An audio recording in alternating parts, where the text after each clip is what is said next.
9వ మంత్రం చెబుతున్నాను, ఫస్ట్ బాగా వినండి. అంధం తమః ప్రవిశంతియే అవిద్యాముపాసతే తతో భూయ ఇవతే తమో యయు విద్యాగుం రతాః. చూడండి ఇక్కడ ఏం చెప్తుంది ఉపనిషత్తు, అందరూ శ్రద్ధగా వినాలి. అంధం తమః ప్రవిశంతియే, అంధం అంటే అంధకారం, గాఢాంధకారంలో పోయి పడుతున్నారట ఎవరు? ఈ అవిద్యను ఉపాసన చేసేవారు.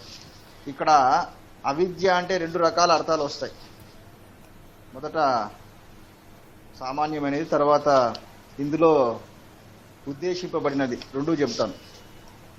మామూలుగా అవిద్య అంటే మీ అందరికీ తెలుసు. ఏమిటి అవిద్య అంటే? అజ్ఞానం అన్నమాట. ఓకే, అజ్ఞానముతో ఎవరైతే కర్మలు చేస్తుంటారో వాళ్ళందరూ కూడా పోయి అంధకారంలో పడిపోతారు అని చెబుతుంది. అంటే అజ్ఞానంతో కర్మలు చేయడం అంటే అర్థం ఏమిటి? గుడ్డిగా కర్మానుష్ఠానం చేసేవారు. అది పాయింట్ ఇక్కడ రాసుకోండి. అవిద్య అంటే గుడ్డిగా కర్మానుష్ఠానం చేసేవారు. అలాంటి వాళ్ళందరూ కూడా ఎక్కడికి వెళ్తారంట బాబు? చెప్పండి, ఎక్కడికి వెళ్ళిపోతారంట? చీకటి లోకాలు, గాఢమైన అంధకారం ఉండే ఆ లోకాలకు వెళ్ళిపోతారని చెప్తుంది. సేమ్ ఇలాంటిదే స్టార్టింగ్ లో వచ్చింది ఈ ఉపనిషత్తులోని, గుర్తుందా? ఏమిటా మంత్రం చెప్పండి? అసూర్యా నామతే లోకా అంధేన తమసావృతా. వచ్చిందా లేదా చెప్పండి? అక్కడ ఏమని చెప్తుంది ఉపనిషత్తు చెప్పండి? ఆత్మజ్ఞానం లేనివారు, అది పాయింట్ అక్కడ. ఆత్మజ్ఞానం లేనివారు ఎవరైనా సరాసరిపోయి ఇంకా ఆ చీకటి లోకాల్లో పోయి పడాల్సిందే నాయన. అంతేకాదు, ఆత్మజ్ఞానం లేకపోతే అసురులే కాదు, చివరికి సురలైన దేవతలు కూడా రాక్షసులతో సమానం. అంటే ఆత్మజ్ఞానం లేకపోతే దేవతలు కూడా అజ్ఞానులతో సమానము, ఇక వాళ్ళకు కూడా చీకటే తప్ప వెలుగు అనేది ఉండదు అని చెప్పింది 3వ మంత్రంలో. ఇప్పుడు అదే భావం ఇక్కడ కూడా ప్రతిఫలిస్తుంది, రిఫ్లెక్ట్ అవుతుంది. ఇక్కడ ఏమని చెప్తుంది? అవిద్యను ఉపాసించేవారు అంటే ఏం చెప్పాను? గుడ్డిగా కర్మానుష్ఠానం చేసేవారు. ఈ పాయింట్ బాగా వినండి. కర్మానుష్ఠానం చేయడం అనేది మంచిదే, కానీ గుడ్డిగా చేయకూడదు. అంటే మీరు ప్రతిరోజు పూజ చేస్తున్నారు, ప్రతిరోజు జపం చేస్తుంటారు, ధ్యానం చేస్తుంటారు. అయితే అవన్నీ ఎందుకోసము, దేనికోసము నేను ఇదంతా చేస్తున్నాను అని తెలిసి చేయాలన్నమాట. అలా తెలియకుండా చేస్తే గుడ్డిగా చేస్తున్నారు. మీరే చెప్పండి, ఇప్పుడు ఈ కాలంలో చాలా మంది అలా గుడ్డిగా మెకానికల్ గా చేస్తూ పోతున్నారా లేదా చెప్పండి? అవును గురువు గారు. ఇప్పుడు చెప్పండి మీరు, ఈ పూజ కానీ జపం కానీ దేనికోసం చేయాలి, అసలు ఎందుకోసం, దానివల్ల కలిగే ప్రయోజనం ఏమిటి? చిత్తశుద్ధి. ఇది రాసుకోండి, చిత్తశుద్ధి లేదా మనస్సు శుద్ధి అవుతుంది. ఈ పాయింట్ రాసుకోండి. ఎందుకంటే కొంతమందికి తెలుసు, కొంతమందికి తెలియదు ఈ విషయం. మీరు ప్రతిరోజు పూజ కానీ జపం కానీ ధ్యానం కానీ చేస్తుంటారు కదా, దానివల్ల ఏమిటి ప్రయోజనం అంటే, మొదట మీ మనస్సు శుద్ధి అవుతుంది, మీ మనస్సు ఏకాగ్రం అవుతుంది. ఈ 2 రాసుకోండి. మనస్సు శుద్ధి అవుతూ ఉంటుంది, ఏకాగ్రం అవుతూ ఉంటుంది, అంటే నిశ్చలం అవుతూ ఉంటుంది. అది అందుకోసం ఈ పూజలు జపాలు మొదలైనవి ఉన్నాయి. కానీ చాలా మంది ఏమనుకుంటారు చెప్పండి? ఎందుకోసం చేస్తున్నావయ్యా పూజ అంటే, ఏం లేదండి, పుణ్యం వస్తుంది మాకు, మేము ప్రతిరోజు బాగా పూజ చేస్తూ ఉంటే పుణ్యం వస్తుంది, లేదా మేము ఆయా లోకాలకు పోతాం. ఇక మీదట ఆ అభిప్రాయాన్ని వదులుకోండి. పూజ కానీ జపం కానీ ఇవన్నీ ఎందుకోసం చేయాలి చెప్పండి? దేనికోసం?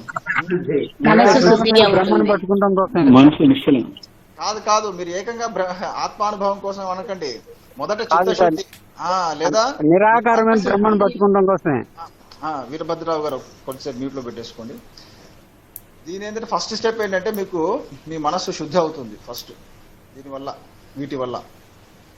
తర్వాత ఒక్కసారి మీ మనస్సు శుద్ధి అయిన తర్వాత లేదా నిశ్చలమైన తర్వాత ఏమవుతుంది ఆ మనస్సు దాని మూల స్వరూపంలో కలిసిపోతుంది. అదే ఆత్మానుభవం, అదే మోక్షం. కాబట్టి దానికోసం ఇదంతా చేస్తున్నామని తెలిసి చేయాలి. చూడండి, అందుకే ఈ త్యాగరాజు కూడా ఏమని చెప్పాడు, రామచింతన, తెలిసి రామచింతన చెయ్యి. చూడండి, ఆయన తెలిసి అనే పదం వాడాడు. అలాగే ఇక మీదట మీరేం చేస్తారు, తెలిసి పూజ చేయండి, తెలిసి జపం చేయండి, తెలిసి యోగా చేయండి. చెప్పండి, ఇక మీదట తెలిసి చేస్తారా తెలియకుండా చేస్తారా? తెలిసి చేస్తాం. ఇప్పుడు మీకు తెలిసిపోయింది కదా, తెలిసిపోయింది కాబట్టి ఇక తెలిసి చేస్తూ ఉండండి. అప్పుడు అంటే తెలిసి చేయడం అంటే అర్థం ఏమిటి, జ్ఞానంతో కర్మ చేయడం. గుడ్డిగా కర్మ చేయడము మేలా, జ్ఞానంతో కర్మ చేయడం మేలా? మీరే చెప్పండి, ఏది మేలు? జ్ఞానంతో కర్మ చేయడం. అది అంటే జ్ఞానంతో కర్మ చేయడం అంటే అసలు ఎందుకోసం, దేనికోసం నేను ఈ పూజ చేస్తున్నాను, దేనికోసం జపం చేస్తున్నాను అని దాని యొక్క పరమ లక్ష్యాన్ని తెలుసుకొని అది గుర్తిస్తూ చేస్తే అప్పుడు ఇక మీరు చీకటి లోకంలో పడరు, ఆ మహా వెలుగులో ఐక్యమైపోతారు. ఏమిటా మహా వెలుగు? అది ఆత్మ వెలుగు. మీ శాశ్వతమైన ఆత్మస్వరూపంలో కలిసిపోతారు. అది చూడండి. కాబట్టి అంధం తమ ప్రవిశంతి అవిద్యాముపాసతే. అవిద్య అంటే గుడ్డిగా కర్మానుష్ఠానం చేసేవాళ్ళు ఈ చీకటిలో పోయి పడతారు నాయన. తర్వాత ఇంకొకటి చెప్తున్నాడు, ఇక విద్యను ఉపాసన చేసేవాళ్ళు అంతకంటే చీకట్లో పోయి పడుతున్నారని చెప్తున్నారు. చూడండి, ఇది ఇంకా ఆశ్చర్యం. అదేమిటి గురువు గారు, ఇక్కడ చాలా మంది పొరపాటు పడతారు. అవిద్య అంటే అజ్ఞానమని, విద్య అంటే జ్ఞానమని లేదా బ్రహ్మజ్ఞానమని అనుకుంటుంటారు. ఆ ఉద్దేశంతో ఇక్కడ చెప్పడం లేదు ఈ ఉపనిషత్తు. అందుకనే ఇవన్నీ గురువుల ద్వారా తెలుసుకోవాలి, లేకపోతే అంతా కన్ఫ్యూజన్గా ఉంటుంది. విద్య అంటే బ్రహ్మ విద్య తెలిసినా కూడా చీకట్లో పోయి పడతారా? అరే అయితే ఇక మనకు మోక్షమే లేదన్నమాట అనే తప్పుడు అభిప్రాయానికి వస్తారు. అది కాదు. ఇక్కడ విద్య అంటే ఇక్కడ కూడా రెండు అర్థాలు వస్తాయి. విద్య అంటే ఉపాసనా జ్ఞానం, దేవతా ఉపాసనా జ్ఞానం. ఇది కూడా, ఈ ఉపాసన కూడా గుడ్డిగా చేస్తే అలాంటి వాళ్ళు కూడా చీకట్లో పోయి పడుతున్నారంట. గుడ్డిగా కర్మానుష్ఠానం చేసేవాళ్ళు, అలాగే గుడ్డిగా ఉపాసన చేసేవాళ్ళు, గుడ్డిగా దేవతా ఉపాసన చేసేవాళ్ళు కూడా ఈ చీకట్లో పోయి పడుతున్నారు. చెప్పండి, మీలో ఎంతమంది దేవతా ఉపాసన చేస్తుంటారు? అంటే వీళ్ళు దీక్ష తీసుకుంటారు, ఒక గురువు దగ్గర నుంచి దీక్ష కానీ లేదా మంత్రోపదేశాన్ని కానీ తీసుకొని ఆ మంత్రంతో ఆయా దేవతలను ఉపాసన చేస్తూ ఉంటారు. అలాంటి వాళ్ళు కూడా తెలిసి చేయాలంట, కేవలం గుడ్డిగా చేయకూడదు. చాలామంది ఎలా చేస్తుంటారు, మా గురువు గారు 10,000 జపం చేయమని చెప్పారండి, అంతే ఇంకా మేము చేస్తాం 10,000. చూడండి, అంటే అసలు ఆ మంత్రం యొక్క అర్థం ఏమిటో, ఆ మంత్రంలోని అంతరార్థం ఏమిటో తెలుసుకోకుండా కేవలం మెకానికల్గా గుడ్డిగా చేసుకుంటూ పోతారు. అది గుడ్డిగా ఉపాసన చేయడం అంటే. చివరికి వీళ్ళంతా ఏమనుకుంటారు తెలుసా, అబ్బా మేము 10,000 చేశామండి, లేదా 1,00,000 సార్లు మేము మంత్రజపం చేశాం, ఇంకా మాకు పుణ్యలోకమే వస్తుంది, లేదా మేమంతా కూడా ఆ దేవతా లోకానికి వెళ్ళిపోతాం అనుకుంటుంటారు. కానీ ఇక్కడ ఏం చెప్తుంది ఉపనిషత్తు, లేదు నాయన, మీరు అంధకారంలో పడతారు ఎప్పుడు గుడ్డిగా చేస్తే. కాబట్టి అది కూడా తెలిసి చేయండి. అంటే ఆ ఉపాసనా పద్ధతులు కూడా బాగా గురువుల ద్వారా తెలుసుకొని చేయండి, అప్పుడే దానివల్ల మీకు ఫలితం ఉంటుంది అని ఇక్కడ చెప్తుంది. అయితే ఇక్కడ విద్య అనే దానికి ఇంకొక అర్థం ఏమిటంటే కేవల శాస్త్రజ్ఞానం. ఇప్పుడు మీకు ఎంతో కాలం నుంచి నేను మీకు ఆత్మజ్ఞానాన్ని బోధిస్తున్నాను, ఇదంతా కూడా పరోక్ష జ్ఞానం కిందికి వస్తుందా, అపరోక్ష జ్ఞానం కిందికి వస్తుందా? చెప్పండి. పరోక్షము అంటే ఇండైరెక్ట్, అపరోక్షము అంటే డైరెక్ట్. చెప్పండి దేని కిందకి వస్తుంది ఇది? అపరోక్షం. కాదండి, పరోక్షం అని చెప్పాలి. పరోక్షం అంటే ఇండైరెక్ట్, అపరోక్షం అంటే డైరెక్ట్. అంటే ఇంకా మీకు డైరెక్ట్ గా అనుభవం కలుగుతూ ఉండడం. అంటే మీరు అనొచ్చు, గురువు గారు మీ క్లాస్ వింటూ ఉంటే ఇంకా మాకు సమాధి స్థితి అనకండి. ఉండే సమాధి స్థితి అది నిజమైన సమాధి స్థితి కాదు, అది జస్టిస్తూ ఉంది. అది అంటే నాకు ఒక ఫ్లేవర్, జస్ట్ ఫ్లేవర్ అది అంటే నా క్లాస్ అయిన తర్వాత కూడా ఎప్పుడైతే మీరు స్థిరంగా అదే స్థితిలో ఉంటారో అది అపరోక్షం. కాబట్టి ఇదంతా కూడా ఇప్పుడు నా ద్వారా మీరు తెలుసుకుంటున్న ఈ జ్ఞానం అంతా కూడా పరోక్ష జ్ఞానం లేదా శాస్త్ర జ్ఞానం కిందకి వస్తుంది. మరి ఎవరైతే ఇలా కేవల శాస్త్రజ్ఞానం నేర్చుకున్నారో వాళ్ళు కూడా చీకట్లో పడతారు. కాబట్టి జాగ్రత్తగా ఉండండి. మీరందరూ కూడా చీకట్లో పడకుండా ఉండాలంటే ఏం చేయాలి? కేవలం శ్రవణం చేస్తే సరిపోదు, మననం చేసుకుంటూ ఉండాలి మీరు. ఆ తర్వాత నిధిధ్యాసన లేదా ఆ సాక్షి స్థితి సాధన చేస్తూ ఉండాలి. అప్పుడే మీరు ప్రకాశం వైపు వెళ్ళిపోతారు. నా మాటలు వినిపిస్తున్నాయి అందరికీ? బాగా చెప్పండి. కాబట్టి కేవల శాస్త్రజ్ఞానం పనిచేయదు మీకు. అంటే కేవల శ్రవణము మాత్రమే మీకు ప్రయోజనం కలిగించదు. ఈ క్లాస్ అయిన తర్వాత మననం చేసుకోండి. మీకు వీలున్నప్పుడల్లా నేను చెప్పిన విషయాలను మననం చేసుకోండి, రివైండ్ చేసుకోండి. ఆ తర్వాత బాగా సాక్షి నిధిధ్యాసన అంటే ఆ సాక్షి స్థితిలో ఉండడం, దానికోసం ఎంతైనా తప్పించండి. అది మొత్తానికి ఈ మంత్రం యొక్క అర్థం అది. కాబట్టి అవిద్యను ఉపాసన చేసే వాళ్ళు చీకట్లో భయపడుతున్నారు, విద్యను ఉపాసన చేసే వాళ్ళు ఇంకా అంతకంటే చీకట్లో భయపడుతున్నారు. ఇక్కడ అవిద్య అంటే ఏం చెప్పాను చెప్పండి ఎవరైనా? అవిద్య అంటే ఏం చెప్పాను? అజ్ఞానం. తర్వాత ఇంకోటి ఏంటి?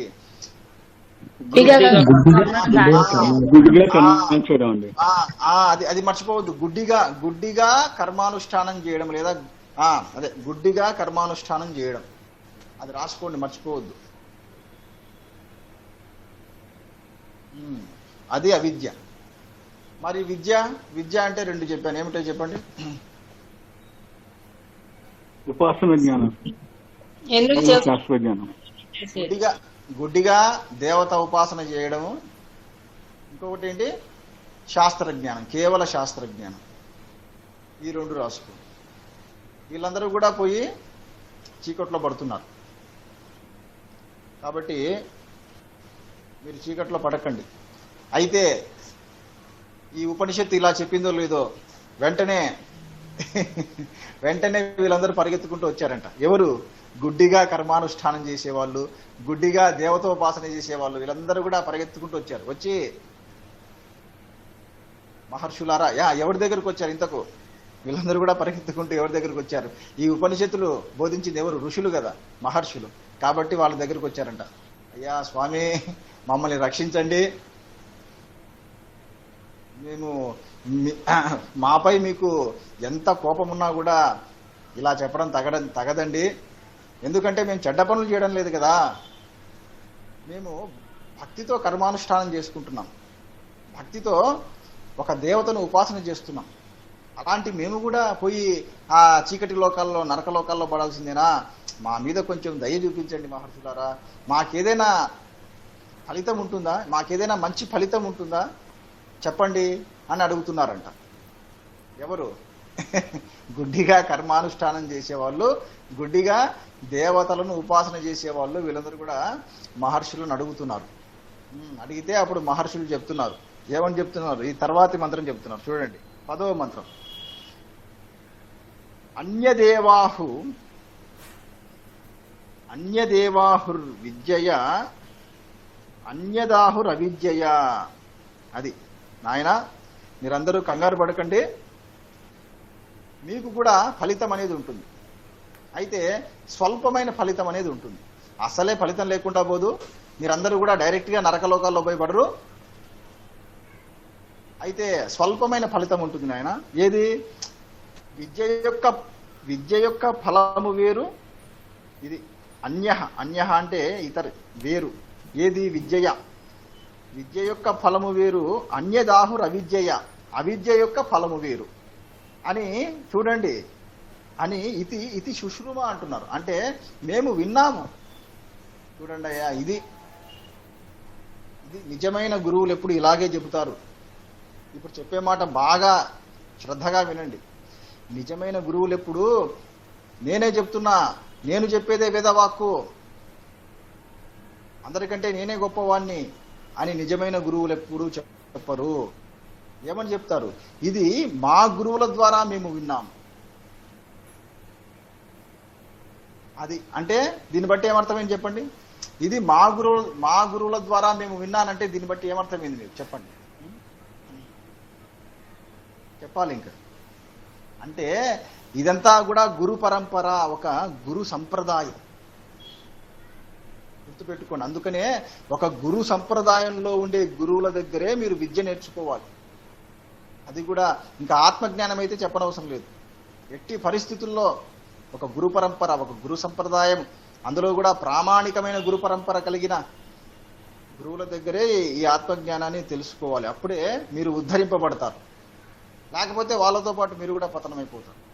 కాబట్టి చూడండి, ఇక్కడ ఉపనిషత్ ఋషులు ఎంత భక్తితో చెప్తున్నారో చూడండి. ఇది అంటే ఏమని చెప్తున్నారు? విద్య యొక్క ఫలము వేరు, అవిద్య యొక్క ఫలము వేరని మేము విన్నాము అంటే చెప్పగానే చెప్తున్నారు. మేము మా గురువుల ద్వారా విన్నాము అని చెప్తున్నాం. కాబట్టి ఇదంతా కూడా ఏమంటారు? గురు సంప్రదాయం అంటారు. సంప్రదాయం అంటే అర్థం ఏమిటో తెలుసా? చాలా మందికి అందుకనేనండి లోకములో వాడే అర్థము ఇక్కడ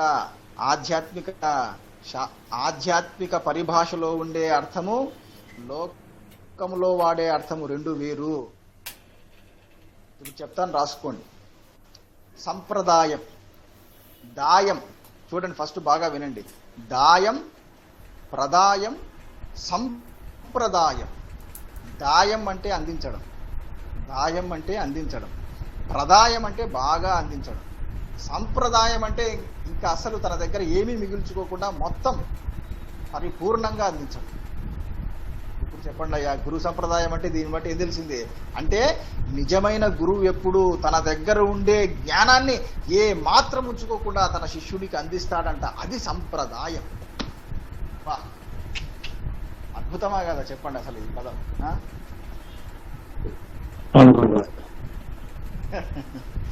మిగతా వాళ్ళు చెప్పండి, సైలెంట్ గా ఉన్నారే. రాసుకుంటున్నాం గురూజీ, టైం ఇవ్వండి. కాబట్టి చూడండి, మొత్తం అన్ని పాయింట్స్ రాసుకోండి. దాయం, దాయం అంటే ఏంటి చెప్పండి? అందించడం.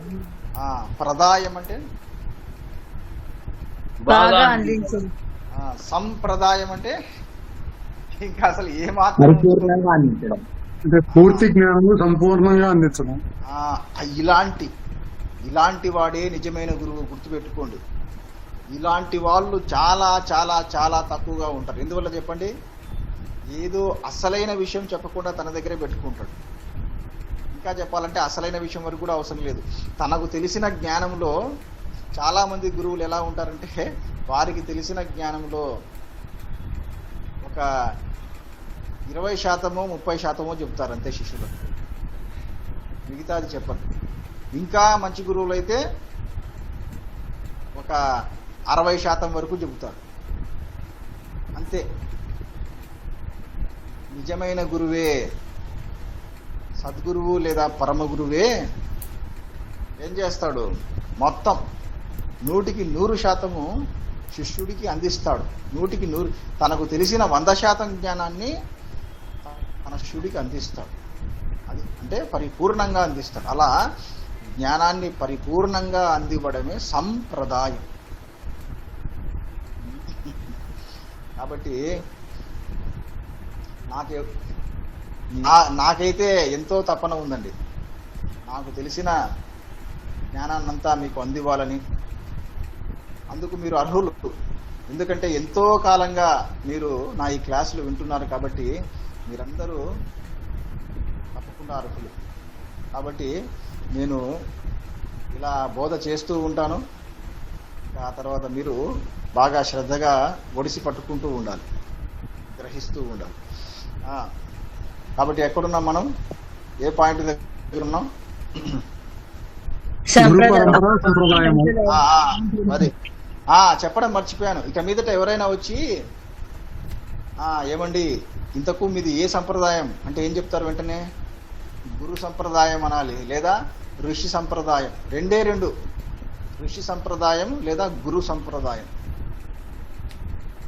మీరైతే ఇంకా గురు సంప్రదాయం అనవచ్చు. ఋషులు కూడా ఋషి సంప్రదాయం అని ఎవరంటారంటే ఈ కర్మానుష్ఠానం చేసేవాళ్ళు, అంటే ఈ కర్మకాండను ఉపాసన కాండను అధ్యయనం చేసేవాళ్ళు మాది ఋషి సంప్రదాయం అంటారు.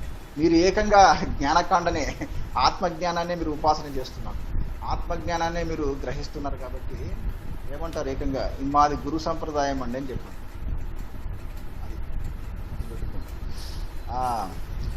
అయితే మర్చిపోవద్దు, సంప్రదాయం అంటే అర్థం ఏమిటి? బాగా ఇంకా పరిపూర్ణంగా అందివ్వడం. సరే, ఇంతకు ఈ పాయింట్ ఎందుకు వచ్చింది అంటే చూడండి, ఇతి శుశ్రుమ అంటున్నారు ఆ మహర్షులు. ఇలా అని మేము విన్నాం మా గురువుల ద్వారా. ఎవరి ద్వారా? ఇక్కడ పేరు చెప్తున్న ధీరాణం. ఇది శుశ్రుమ ధీరాణం ఏనస్తద్ విచచక్షిరే. చూడండి, ఎవరి ద్వారా అంట? ధీరాణం, ధీరులు. ఎవరు ధీరులు చెప్పండి? ఇంతకుముందు చెప్పాను, గుర్తుందా లేదా? ధీ అంటే బుద్ధి, లేదా ధీ అంటే బుద్ధి. అయితే ఎటువంటి బుద్ధి? అది మామూలు బుద్ధి కాదు. ధీ అంటే నిశ్చయ జ్ఞానము కలిగినటువంటి బుద్ధి. కాబట్టి ధీరః అంటే అర్థం ఏమిటి? నిశ్చయ జ్ఞానం కలిగినటువంటి వాడు. అంటే నా స్వరూపం ఇదే, నా అసలైన రూపం ఇదే అని స్పష్టమైన జ్ఞానము కలిగిన వాడు. ఇంకా అలాంటి వాడు ఏం చేస్తాడు? ఇంకా అలాంటి వాడు అన్నింటినీ త్యాగం చేస్తాడు. త్యాగం అంటే మళ్ళీ బాహ్య త్యాగం కాదు, ఆంతరిక త్యాగం, మానసిక త్యాగం. అది మీ మనస్సులో నుండి మొత్తము, మీ మనస్సులో నుండి అన్ని కోరికలను ఎప్పుడు తొలగించుకుంటారో తెలుసా మీరు? చెప్పండి.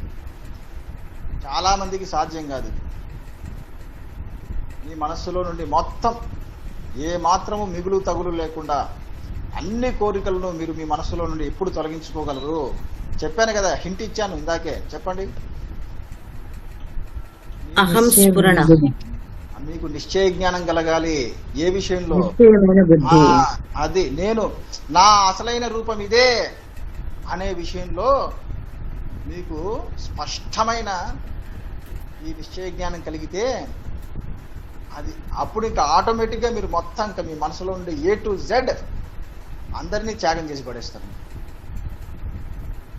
అది ఇదే చెప్పాడు కదా భగవద్గీతలో. భగవంతుడు ఏమని? ప్రజహాతి యదా సర్వాన్ కామాన్. ఒకసారి చెప్పండి, అది ప్రజహాతి. చెప్పండి ఒకసారి, చెప్పండి కిరణ్ గారు. ప్రజహాపి యదా కామాన్ సర్వాన్ పార్థ మనోగతాన్.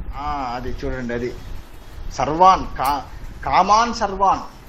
జహాతి అంటే తోసేయడం, తొలగించుకోవడం. ప్రజహాతి అంటే మొత్తం బాగా తోసేయడం. అంటే లోపల ఓ పార్థ అర్జున, నీ మనసులో నుండి మొత్తం అన్ని కోరికలను తొలగించుకోవయా, తోసేయి, బయటికి తోసేయి అని చెప్తున్నాడు. చూడండి, మరి అది సాధ్యం అవుతుందా? అది అది అది సాధ్యం అవ్వాలంటే ఇలా గురుబోధన మీరు ఎంతో శ్రద్ధగా వింటూ ఉండాలి. తద్వారా మీకు నిశ్చయ జ్ఞానం కలగాలి. ఏ విషయంలో? నా అసలైన రూపం ఇదే. అంటే నేను సాక్షిని కదా, అంటే సాక్షి స్థితే నా అసలైన రూపము అని మీరు ఎంత బలంగా అనుకుంటూ ఉంటారో అంతగా మీరు ఇంకా మీ మనసులో నుండి మొత్తం అన్ని కోరికలను మీరు తొలగించుకుంటూ ఉంటారు, అన్ని కోరికలను జయిస్తూ ఉంటారు. కాబట్టి ఇది విషయం. కాబట్టి మహర్షులు ఇలా చెప్తున్నారు. కాబట్టి నాయన, ఓ కర్మిష్ఠులారా, ఓ దేవత ఉపాసన చేసే వాళ్ళారా, మీరు కంగారు పడకండి, మీకు ఫలితం అనేది ఉంటుంది. అయితే స్వల్పమైన ఫలితం ఉంటుంది. అయితే ఏమిటా ఫలితం? మొదట కర్మిష్ఠులకు చెప్తున్నాను, నాయన మీరు గుడ్డిగా కర్మానుష్ఠానం చేస్తున్నారా, అయితే మీరు మరణించిన తర్వాత పితృలోకాన్ని చేరుకుంటారు అని చెప్తున్నాను. ఇది రాసుకోండి, కొందరికైనా భయం ఉండదు. కాబట్టి మీరు నరకలోకంలో భయపడరు, పితృలోకానికి వెళ్ళిపోతారని చెప్తున్నాను. ఎవరు పితృలోకానికి వెళ్ళిపోతారంట చెప్పండి? గుడ్డిగా కర్మానుష్ఠానం చేసేవాళ్ళు, అంటే మెకానికల్ గా పూజ చేసుకునేవాళ్ళు.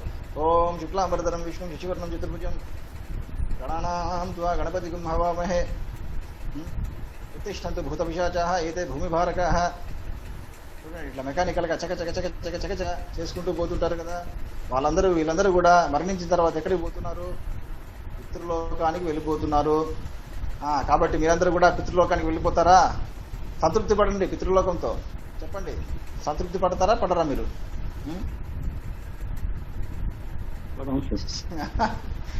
చెప్పండి, ఏం సైలెంట్ ఉన్నారు? పితృలోకం పడరా? కొందరు సైలెంట్ గా ఉన్నారు. పోనీలేండి గురువు గారు, ఎక్కడ ఆత్మజ్ఞానం వస్తుంది, ఎప్పుడు వస్తుంది మాకు ఆత్మజ్ఞానము? లేదా మేము ఇది మేము అన్ని లోకాలకు అతీతంగా ఉండే శాశ్వతమైన ఆత్మలోకాన్ని మేము ఎప్పుడు చేరుకోవాలి? పోనీలేండి, ఈ పితృలోకమైనా వస్తుంది, అది చాలు మాకని ఎవరైనా అనుకుంటున్నారా? చెప్పండి మీలో. అలా అనుకోకండి. అలా అనుకుంటే మొదటికే మోసం వస్తుంది. అలా అనుకుంటున్నారంటే దాని అర్థం ఏమిటి? మీరు కాంప్రమైజ్ అవుతున్నారని. కాంప్రమైజ్ అవ్వడానికి తెలుగులో ఏమంటారు చెప్పండి? మంచి పదం ఉంది తెలుగులో. సర్దుకుపోవడం, రాజీ పడటం. కరెక్ట్, రాజీ పడటం.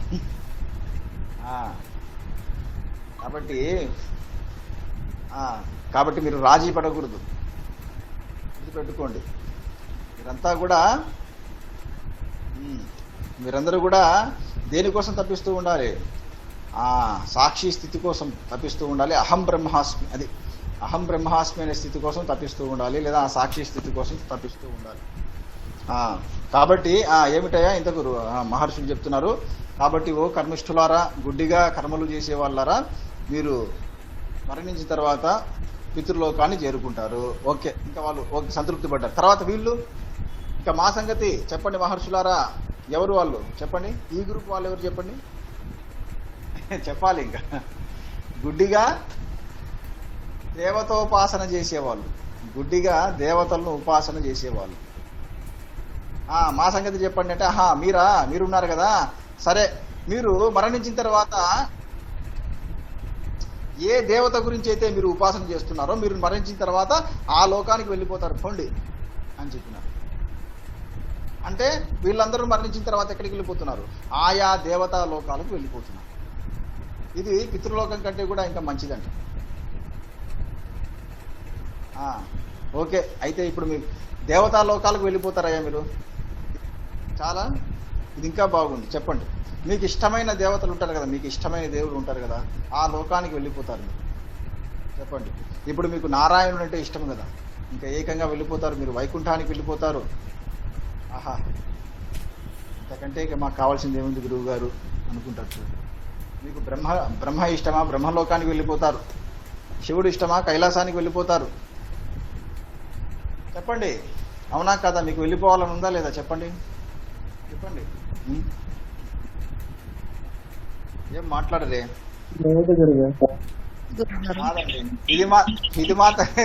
ఇది మాత్రం నమ్మబుద్ధి కావట్లేదు నాకు. ఎందుకంటే మీలో ఎంతో కాలం నుంచి ఈ కోరిక అనేది ఉంటుంది మీ మనసు లోపల. తప్పకుండా వెళ్ళి తీరాలనుకుంటూ ఉంటారు. కానీ ఒకటి మాత్రం మర్చిపోవద్దు. ఏమిటది చెప్పండి? ఇది చెప్తే మీకు అసలైన విషయం తెలిసినట్లే. చెప్పండి. వెళ్ళక తప్పదు. కాదు, ఏ లోకానికి వెళ్ళినా మళ్ళీ రావాల్సింది. కిరణ్మయ్య గారు, మోహన్ రావు గారు కరెక్ట్ చెప్పారు. అది మీరు ఏ లోకానికి, మీరు ఏ దేవతా లోకానికి వెళ్ళినా అక్కడ మీరు పర్మనెంట్ గా ఉండడానికి ఉండదు. ఇదయ్యా పాయింట్. ఇక్కడ పడింది దెబ్బ, అసలైన దెబ్బ. గురువు గారు మీరు మమ్మల్ని భయపెట్టకండి అనకండి. నేను భయపెట్టట్లేదయ్యా. భగవద్గీతలో భగవంతుడు చెప్పిన విషయాన్ని చెప్తున్నాను. ఏమని చెప్పాడు? ఆ బ్రహ్మ భువనాల్లోకాహ పునరావర్తినోర్జున. ఆయన నీకు ఈ లోకం ఆ లోకం కాదు, ఇక్కడ నువ్వు బ్రహ్మలోకము, వైకుంఠము, కైలాసం పోయినా మళ్ళీ నువ్వు ఆవర్తనం అంటే తిరగడం, తిరిగి రావడం. పునరావర్తనం, మళ్ళీ తిరిగి రావడం అనేది ఉంటుందంట. ఎక్కడికి? ఈ భూమి మీద. చూడండి అసలు ఎంత బాధాకరమైన విషయం అసలు. మరి ఎప్పుడు తిరిగి రారు చెప్పండి? సాక్షి స్థితిలో ఉన్నప్పుడు. డైరెక్ట్ మోహన్ రావు గారిని చెప్పకముందే చాలా సంతోషం అండి. మీరు అది స్మరిస్తున్నారంటే ఇంకా అంతకంటే గొప్ప స్థితి లేదు. ఆ బ్రహ్మ భువనాల్లోకాహ పునరావర్తినోర్జున. తర్వాత చెప్పండి, చెప్పాలి. మాముపేత్యతు కౌంతేయ పునర్జన్మ. అది మాముపేత్యతు కౌంతేయ పునర్జన్మన విద్యతే. ఒక కిరణ్మయ్య గారే చెప్తున్నారే, మిగతా వాళ్ళు కూడా చదువుతూ ఉండండి కనీసం భగవద్గీతను. ప్రతిరోజు అలవాటు చేసుకోండి. రోజు 1 లేదా 2 శ్లోకాలను చదవడం అలవాటు చేసుకోండి. మాముపేత్యతు కౌంతేయ. కానీ ఎప్పుడైతే నువ్వు నన్ను ఉపాసన చేస్తావో, లేదా ఎప్పుడైతే నువ్వు నన్ను తెలుసుకుంటావో, నన్ను తెలుసుకోవడం అంటే అర్థం ఏమిటి? నీ మూల స్వరూపాన్ని, నీ మూల స్వరూపాన్ని ఎప్పుడైతే తెలుసుకుంటావో ఇంకా నువ్వు ఇంకా తిరిగి రావడం అనేది ఉండదు. నన్ను దీన్ని బట్టైనా అర్థం చేసుకోండి అయ్యా. లేకపోతే ప్రతి ఒక్కడు మాలాంటి వాళ్ళని తిట్టిపోస్తుంటారు. మీరంతా అంతేనండి, మీరందరూ వేదాంతులు, మీకు లోకాలంటే పడవు, దేవతలంటే పడరు అని కాదు. వేదాంతి అంటే అర్థం ఏమిటి చెప్పండి? సత్యాన్ని తెలుసుకున్నవాడు, లేదా అంత అంటే ఇంకా చెప్పాలంటే అన్నింటి యొక్క అంతము చూసినవాడు. వేదాంతం అంటే వేదమే కాదు, సర్వము వస్తుంది ఇక్కడ. వేదం అంటే సర్వం. కాబట్టి వేదాంతం అంటే సర్వము యొక్క అంతము చూసేవాడు. అంటే అన్నింటి యొక్క అంతాన్ని చూసేవాడు అనంతుడా, అతడు కూడా అంతుడా? చెప్పండి, ఏమైపోతాడు చెప్పండి? అనంతుడు. ఎందుకంటే ఇప్పుడు మొత్తం అన్నింటి యొక్క, ఇప్పుడు అంటుంటారు చూడండి, నీ అంతు చూస్తా అంటుంటారు చూడండి. ఇది బాగుంది. ఇక మీదట ఎవరైనా ఈ మాట అన్నారనుకోండి, ఏమంటారు చెప్పండి అయ్యా? మీరు కరెక్ట్ ఒక మాట అనొచ్చు. నీ అంతు చూస్తాను ఉన్నాయా, నీ అంతు చూస్తాను రా అంటే ఏమంటారు చెప్పండి? నువ్వు ముందు అనంతుడివా చెప్పాను. నువ్వు ముందు అనంతుడివా చెప్పండి అంటారా? బాగుందా లేదా ఇది? అంతు చూస్తానంటే సరే, నువ్వు ముందు అనంతుడివా అని చెప్పండి, అయిపోయింది. వాడికి అసలు ఏమర్థం కాదు.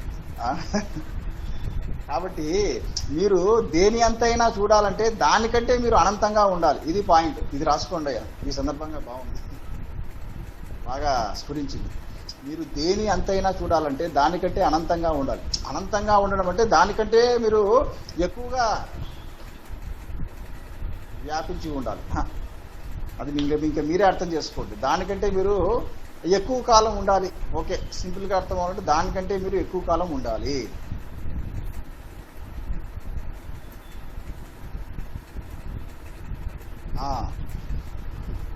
ఇప్పుడు చెప్పండి, ఇప్పుడు మీరు ఎవరెంత చూస్తారు, ఎవరెంత చూడాలనుకుంటున్నారు చెప్పండి?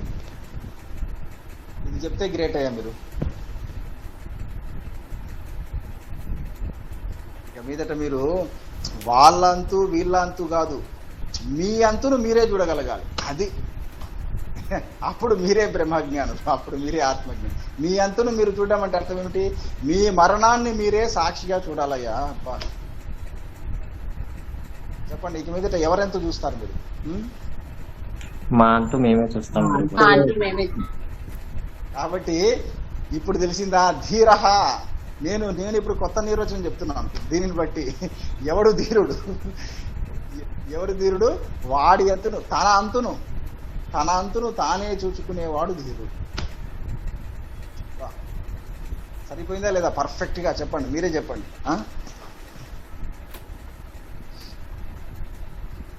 అందరూ ఏం మాట్లాడట్లేదే, ఫీల్ అవుతున్నారా? నేను చెప్తున్నప్పుడే ఆ స్థితిని ఫీల్ అవుతున్నారా? చెప్పండి. ఏం మాట్లాడట్లేదు, వినిపిస్తున్నాయా లేదా నా మాటలు? వినిపిస్తున్నాయి గురుగారు. చెప్పండి. ఇక మీదట మీరు ఎవరంతు చూస్తారు? చెప్పండి. మా అంతు మేమే చూసుకుంటాం. ఇక మీదట మీరు మీ స్నేహితుడు ఎంతో, మీ వారి ఎంతో, మీ భార్య అంతు, వీళ్ళంతు వాళ్ళ అంతు చూడకండి. మీ అంతును మీరు చూసుకోండి. అసలు ఈ బోధ అంతా కూడా దేనికోసం ఉంది? ఈ ఆత్మబోధ అంతా దేనికోసం ఉందంటే ఎవరు అంతును వాడు చూసుకోవడానికి. బాబా విచారణ చేసుకుంటూ పోతే ఇటువంటి ఆనందించాలని బయటపడుతూ ఉంటాయి. ఎక్కడున్నాం మనం ఇప్పుడు? కాబట్టి బాబు ఋషులు చెప్పేశారు. ఇంకా గుడ్డిగా కర్మానుష్ఠానం చేసే వాళ్ళు ఏ లోకానికి వెళ్ళిపోతున్నారు చెప్పండి? వాళ్ళు చెప్పండి. దేవలోకానికి, పితృలోకానికి. పితృలోకానికి. గుడ్డిగా దేవతలను ఉపాసన చేసేవాళ్ళు ఆయా దేవతా లోకాలకు వెళ్ళిపోతారు. అయితే ఇంకా ఇదే బాగుంది కదా గురువు గారు అనకండి. చెప్పాను, పెద్ద దెబ్బ పడుతుంది మీకు. ఆయా లోకాలకి ఎక్కడికి పోయినా కూడా మళ్ళీ తిరిగి భూమి మీద పడాల్సిందే, పడి మళ్ళీ అష్ట కష్టాలు అనుభవిస్తూ ఉండాల్సిందే. కాబట్టి ఇంతటితో మాకు చాలు అనుకోకండి. ఈ పితృలోకాలు, దేవతా లోకాలు, బ్రహ్మలోకాలు ఇవన్నీ కూడా ఉత్తదే. వాటి వల్ల కలిగే ప్రయోజనం ఉత్తదే. కాబట్టి దేనికోసం మీరు నిజంగా తప్పించాలంటే దేనికోసం తప్పించాలి? ఇంకా మీరు మీ ఆత్మస్వరూపంలో, మీ మూల స్వరూపంలో కలిసిపోవడానికి తప్పించాలి. మీ ఆత్మలోకానికి వెళ్ళడం కోసం తప్పించాలి. తర్వాత ఇంకా ఏమని చెప్తున్నారు తర్వాత చూడండి. 11వ మంత్రం. విద్యాంచ అవిద్యాంచ యస్తద్వేద ఉభయగుం సహ అవిద్యయా మృత్యుం తీర్త్వా విద్యయా అమృతమశ్నుతే. చూడండి, ఇది కూడా చాలా మందికి కన్ఫ్యూజన్ గా ఉంటుంది.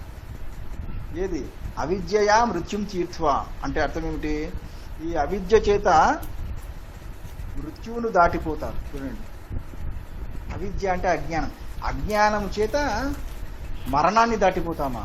ఏమిటి ఇదంతా గందరగోళంగా ఉంది అనుకుంటుంటారు. అందుకనే చెప్పాను, ఇక్కడ అవిద్య అంటే ఏమిటి చెప్పండి? అవిద్య అంటే ఇదే.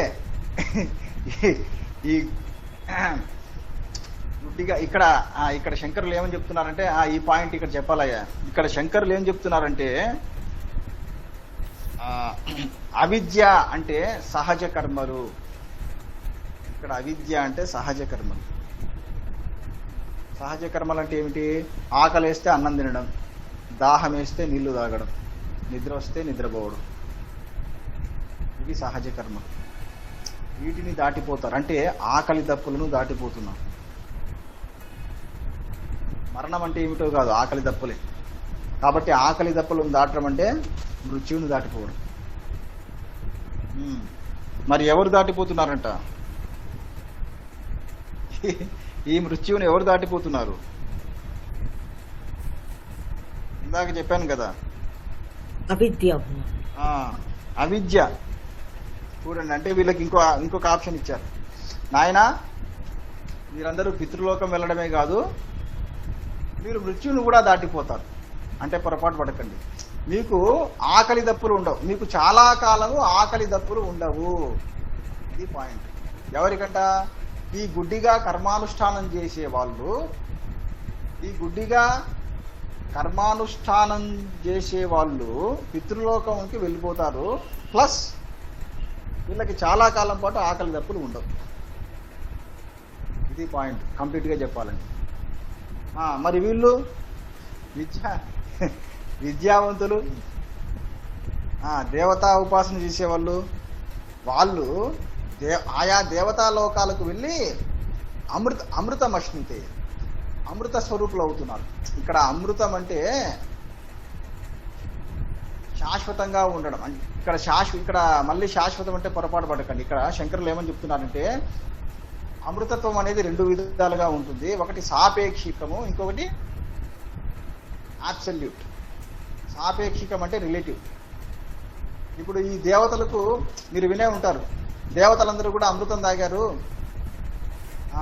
వాళ్ళందరూ కూడా ఇంకా అదే శాశ్వతులు అయిపోయారు అని చెప్పేసి. దాని అర్థం ఏమిటి? దేవతలు అమృతం తాగారంటే వాళ్ళు చాలా కాలం వరకు చనిపోకుండా ఉంటారు. అది రిలేటివ్, అది సాపేక్షికమైన అమృతం. కానీ ఇది ఈ ఆత్మజ్ఞానం వల్ల కలిగే అమృతత్వం అనేది ఇంకా అది తిరిగి అది శాశ్వతం. గుర్తుపెట్టుకోండి. అంటే ఇంకా మీకు అర్థమయ్యేలా చెప్పాలంటే బ్రహ్మదేవుని తీసుకోండి. బ్రహ్మదేవుడు ఎంతవరకు ఉంటాడో తెలుసా? ఆ కల్పం అయ్యేంత వరకు, ఆ కల్పము ముగిసిపోయేంత వరకు బ్రహ్మదేవుడు ఉంటాడు జీవించి. నేను చెప్పాను ఒకసారి, ఆయన ఆయుష్ కూడా క్యాల్కులేట్ చేసి చెప్పాను. బ్రహ్మదేవుడి ఒక్కరోజు ఆయుష్ ఎంత? ఒక్కరోజు అంటే అప్పుడు క్యాల్కులేట్ చేశాను, 880 కోట్ల సంవత్సరాలు, అంటే దాదాపు 900 కోట్ల సంవత్సరాలు. ఇది ఎవరి ఆయుష్ చెప్పండి? 900 కోట్ల సంవత్సరాలు. బ్రహ్మదేవుడు పూర్తి ఆయుష్ కాదు, బ్రహ్మదేవుడికి ఒక్కరోజు గడిచిపోతే ఇక్కడ 900 కోట్ల సంవత్సరాలు గడిచిపోతాయి. ఆ విధంగా బ్రహ్మదేవుడికి 100 సంవత్సరాలు ఉంటాయి. ఇంకా క్యాల్కులేట్ చేయండి, క్యాల్కులేటర్ పనిచేయదు అనుకుంటా. కాబట్టి అంటే దాదాపు ఎన్నొస్తుంది? దాదాపు 3,000 కోట్ల సంవత్సరాలు లేదా 30,000 కోట్ల సంవత్సరాలు వస్తుంది బ్రహ్మదేవుడు ఆయుష్. చూడండి, మరి 30,000 కోట్ల సంవత్సరాలు జీవించి ఉండడం అంటే అది అమృతత్వమా కాదా చెప్పండి? ఎంతో కాలం జీవించడం అంటే దీన్ని ఏమంటారంటే సాపేక్షికమైన అమృతత్వం. ఇలా ఎవరు ఉండగలరు ఇంతకాలము? ఉపాసన, దేవతలను ఉపాసన చేసేవాళ్ళు. ఈ దేవతలను ఉపాసన చేసేవాళ్ళు వాళ్ళు మరణించిన తర్వాత ఆయా దేవతా లోకాలకు వెళ్ళడమే కాకుండా ఆయా లోకాల్లో చాలా కాలం వరకు ఉంటారు. కానీ మళ్ళీ తిరిగి రాక తప్పదు. అది పాయింట్. ఇప్పుడు అర్థమైందా? అవిద్యయ మృత్యుం తీర్త్వా అంటే ఆకలి దప్పులను చాలా కాలం వరకు జయించి విద్యయ అమృతం అశ్నుతే, చాలా కాలం వరకు ఆయా దేవతాలోకాల్లో ఉంటారు. ఎవరు? గుడ్డిగా కర్మానుష్ఠానం చేసేవాళ్ళు, గుడ్డిగా దేవతలను ఉపాసించే వాళ్ళు. చెప్పండి, మరి ఇదంతా వింటుంటే ఏమనిపిస్తుంది చెప్పండి? మీలో తెలియకుండానే ఒక ఇష్టం అనేది పైకి వస్తుంది, ఏర్పడుతుంది ఒక ఇష్టం. అవునా కదా? బా, నేను చాలా కాలం పాటు బ్రహ్మలోకంలో ఉంటే చాలు కదా, నేను ఇలా ఎంతో కాలం పాటు వైకుంఠంలో కైలాసంలో ఉంటే చాలు కదా అని అనిపిస్తుందా లేదా? చెప్పండి, పర్వాలేదు చెప్పండి. లేదు sir, we need to get Atmagyan so that we don't have to. మిగతా వాళ్ళు చెప్పండి, పర్వాలేదు. మిగతా వాళ్ళు చెప్పండి. మిగతా వాళ్ళు సైలెంట్గా ఉన్నారేం? సరే చూడండి, ఇక్కడ ఈ సందర్భంగా మీ అందరికీ ఒక శుభవార్త చెప్తాను. శుభవార్త ఏమిటా శుభవార్త అంటే, మీకు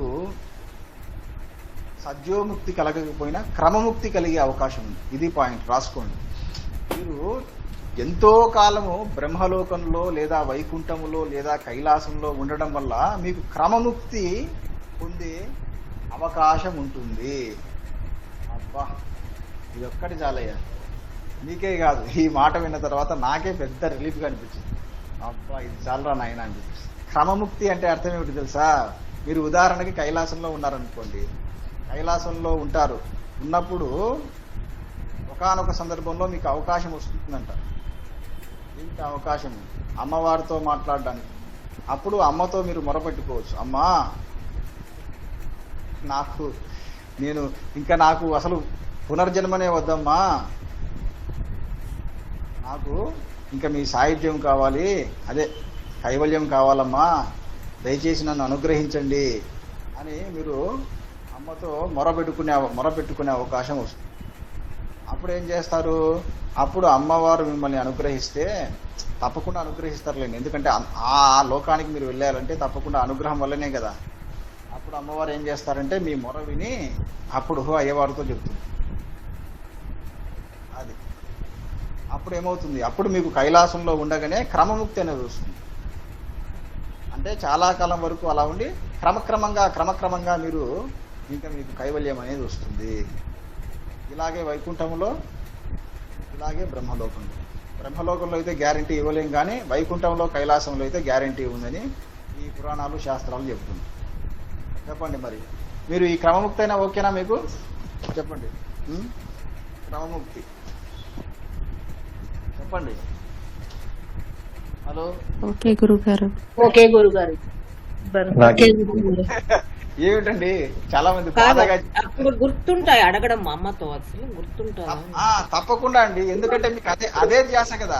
ఇప్పుడు జీవుడు మీరు ఆ లోకానికి వెళ్తున్నారంటే మీరు ఇప్పుడు దీన్ని ఏమంటారంటే దీన్ని ఆత్మ జిజ్ఞాస అంటారు, లేదా బ్రహ్మ జిజ్ఞాస అంటారు. మీరు వినే ఉంటారు అథాతో బ్రహ్మ జిజ్ఞాస. ఇప్పుడు మీలో ఏ జిజ్ఞాస ఉంది అంటే ఆ బ్రహ్మము తాలూకు లేదా మీ మూల స్వరూపం తాలూకు జిజ్ఞాస ఉంది. కాబట్టి మీరు ఆ జిజ్ఞాస ఎవరికైతే శరీరాన్ని వదిలిపెట్టి, అయితే ఇక్కడ పరీక్ష ఏంటంటే మీరు శరీరాన్ని వదిలిపెట్టేటప్పుడు కూడా మీ మనస్సులో ఈ జిజ్ఞాసే తిరుగుతూ ఉండాలి. ఇది అసలైన పరీక్ష. అంటున్నారా? ఇప్పుడు కాదు, మీరు మరణించే సమయంలో కూడా మీ మనస్సులో నా ఈ మాటలే గుర్తుకొస్తూ ఉండాలి, లేదా ఈ జ్ఞానమే మీ మనస్సులో ప్రతిధ్వనిస్తూ ఉండాలంట. చూడండి, ఆ సమయంలో కూడా అబ్బా అంటే ఇంకా మీ మనస్సులో మీ ఇల్లు కానీ, వాకిలి కానీ, మీ పిల్లలు కానీ, భార్య కానీ, భర్త కానీ, మీ ఆస్తిపాస్తులు కానీ ఏవి గుర్తుకు రాకూడదు అసలు. చెప్పండి, సాధ్యమేనా? మీకు సాధ్యమవుతుందా కాదు? ఇది ధైర్యంగా ఎవరు చెప్పగలరు చెప్పండి. ధైర్యంగా చెప్పిన వాళ్ళే ధీరులు. అవును గురువు గారు, నేను మరణించే సమయంలో మాత్రం ఇవేవి నా మనసులోకి రానే రావు అని ఎవరు ధైర్యంగా చెప్పగలరు చెప్పండి. ఉన్నాలన్నా డెమెన్షియా వస్తే ఏమి రాకూడదని అనుకుంటున్నాం. మీరు మేడం ప్రభా గారు, మీరు అవన్నీ మీరు ఇట్లా నెగిటివ్ గా ఆలోచించకండి. ఫస్ట్ మీరు పాజిటివ్ గా ఉండి మీరు చివరి వరకు మీరందరూ బాగానే ఉంటారు. కానీ మీరు మరణించే సమయంలో మీ మనస్సులో చెప్పండి, మీ మనస్సులో నా ఈ మాటలు ప్రతిధ్వనిస్తాయా? ఈ ఆత్మ జిజ్ఞాస అలాగే మీ మనస్సులో కదులుతూ ఉంటుందా లేదా? చెప్పండి. చివరికి కదులుతూ ఉంటది. కదులుతూ ఉంటుంది గురుగారు, కరెక్ట్ గా కదులుతూ ఉంటుంది. అది గుర్తుపెట్టుకోండి. మీరు స్ట్రాంగ్ గా బిలీవ్ చేయండి. అది ముందు మీరు బలంగా నమ్మండి. ఎందుకంటే అన్నింటికంటే గొప్పది మీ సంకల్ప బలం. గుర్తుపెట్టుకోండి. మీరు ఎంత బలంగా అవును ఇంకా నా మరణ సమయంలో ఇదే ఉంటుంది, ఇంకా ఏమీ ఉండదు, చివరికి నా బిడ్డల ఆలోచన కూడా, చివరికి నా బిడ్డల ఊసు కూడా, నా భార్యాభర్తల ఊసు కూడా ఏది ఉండవు. కేవలం అహం స్ఫురణ మాత్రమే ఉంటుంది. కేవలం ఆ సాక్షి స్థితి యొక్క స్పర్శనే నాకు ఉంటుంది అని మీరు బలంగా నమ్మండి. అప్పుడు ఆ సంకల్ప బలం వల్ల ఏమవుతుందంటే అప్పుడు మీకు ఏ వ్యాధులు రావు చివరిలో మీకు. అది అంత గొప్పది సంకల్ప బలం. కాబట్టి అందుకనే చూడండి, ప్రతిసారి కూడా సంకల్పం చేసుకోండి నాయన, సంకల్పం చేసుకోండి. సంకల్పం అన్నిటికంటే ఇప్పుడు తెలిసిందా, అన్నిటికంటే గొప్ప సంకల్పం ఏమిటి? ఆత్మ సంకల్పం. అది కాబట్టి ఇక మీదట మీరు ఏ సంకల్పం చేసుకుంటారు చెప్పండి? అది ప్రతిరోజు ఇంకా లేస్తూనే మీరు ఉదయం లేస్తూనే ఆత్మ సంకల్పం చేసుకోండి. రాత్రి పడుకునే ముందు ఆత్మ సంకల్పం చేసుకోండి. అంటే ఇంకా మీ మనస్సులో ఇదే కదులుతూ ఉండాలి. మరి ఎప్పుడైతే ఇది మీకు అలవాటు అవుతుందో, ఏది పొద్దున లేవగానే మీ మనస్సులో ఆత్మ సంకల్పం కలగడం, లేదా పొద్దున లేవగానే మీ మనసు సాక్షి స్థితిలో ఉండడం, రాత్రి పడుకునే ముందు మీ మనసు సాక్షి స్థితిలో ఉండడం, ఇది అలవాటైతే అప్పుడు మరణ సమయంలో కూడా మీరు చెప్పకుండానే అప్రయత్నంగా ఈ సంకల్పము అప్పుడు కూడా కలుగుతుంది. అది మొత్తానికి. కాబట్టి ఈ జ్ఞానబోధ వింటూ అందరూ తరించండి, ఉద్ధరింపబడండి. ఓం అరుణాచలేశ్వరాయ నమః. ఓం శాంతి శాంతి శాంతి. ఓం అరుణాచల